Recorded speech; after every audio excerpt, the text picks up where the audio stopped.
shorter, right? This is the extra long one. The challenge with this long one that's not with the regular one is the fact that you can't lock it in between. You have to extend it all the way out, whereas the one that comes with it, you can set it. So that's the only challenge. You really have to extend it all the way out. Is that you can connect with the camera, you can use the app, but I recommend not even worrying about the app and trying to look at it, because it's easy just to turn this thing on and you don't need the app, you don't need the phone. The idea is you just turn this thing on, move it about, you're not even really looking to see what you got. The first thing, the way to turn this camera on, is you're gonna hold this button down for a while and then it's gonna turn on. And then right away, it usually defaults to what's called interval, and you gotta get it to video. And so the way you do is you hit that second button one more time, a little quicker, and it changes to a little video camera. Now you're good to go. That's the key thing that's kind of hard to get used to, is just turn it on, switch to video camera, and then all you got to do to start filming is you push it once on this top one, and then what you'll see is the light is flashing and you're filming. Right now, then you stop. Push it again, the light's solid. That was a clip. Now what this thing will do, it'll go in standby mode a lot of times. If you're sitting on like this, you'll get about an hour. And then what you need to do is sometimes once in standby mode, you'll try and put it on and it won't start. So it'll take it out of standby mode, and then you click it one more time to start filming. As long as it's flashing, it's fine. Yes. Yeah, excellent. So I'm gonna turn it on. Now it's filming. So the key with this camera is to keep it moving and going up and down. You got two lenses on here. So what happens is it's just filming on both sides and it stitches it together automatically, right?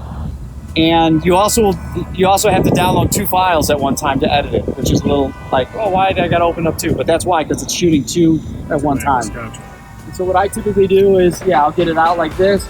And then the other part is whenever you can take it like all the way, take it all the way and go through and then bring it back over the roof. You're getting a lot of the front of the building, or you can take it like this, right, and then bring it down. So you're always just trying to keep it moving, and then getting as far as, holding it as high as you possibly can, because it gets that drone look. And then I like to bring it next to people. I like to bring it close to things, and then when you're moving it, like it does seem to make a difference, like if there's some perspective around it, right? You remember like the shot in Michigan Avenue, I was following the stones, and just gave you that, you know what I'm saying? I don't know how to describe it. So what about audio? That's a good question. So audio, this is capturing audio, but the problem is it's always at different distances, right? So it captures it, but it's almost useless, which is why if you want to capture audio from events, you have another audio and then you sync it up. That's really the best way to do it. I think shooting smaller, shorter is easier to go through rather than going at a super long clip and just running it too long. Like to think a little bit ahead of time when I film this, then I'll stop it, because then you can just start it up in 2 seconds. You don't have to look at anything. Do you keep that thing level though? It's always level? Like it doesn't really matter. It doesn't matter? Okay. So whether it's like this, or this, it's got two lenses, it doesn't matter. It doesn't matter. In and out, it's going to capture all of it. It's going to capture all of it. All right. The thing you have to learn is, it's like when it's over here, it can't get behind me, right? It's center of wherever it is, and it's center in comparison to all this. All right. You know what I mean? But it's center at the lens level. How about the speed of moving around the normal? I think it's like, I think you want to keep it at a smooth motion, like. All right. Yeah. So if I was filming something.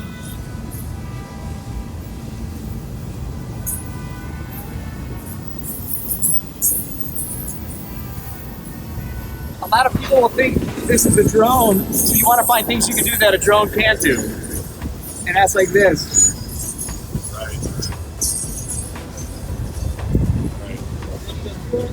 Come up like that. Yeah. Underneath it like that. And then also, but I also think like looking at what else is outside, like what part of the building and features are like over here. Right. And without getting too far, I like to get as far as I can, like